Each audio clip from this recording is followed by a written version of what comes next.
Hello guys, today I'm going to show you how to fix earbuds don't respond or respond slowly to touch controls, of course Yamaha earbuds.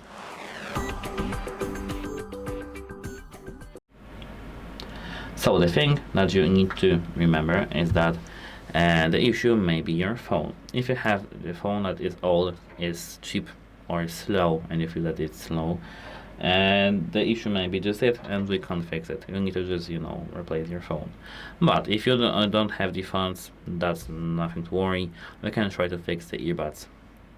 So the first thing that you can change on your earbuds and fix it is to do a factory reset. Actually I did a factory reset process in some other video, because this process is quite too long for the here, so and you can check that out and tell me if it worked after the factory reset.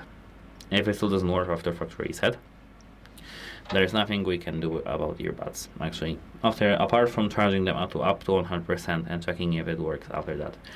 If it doesn't work still, you need to restart your phone and try to unpair them and pair them back again with your phone. And that's it. Hope it helps you, and goodbye.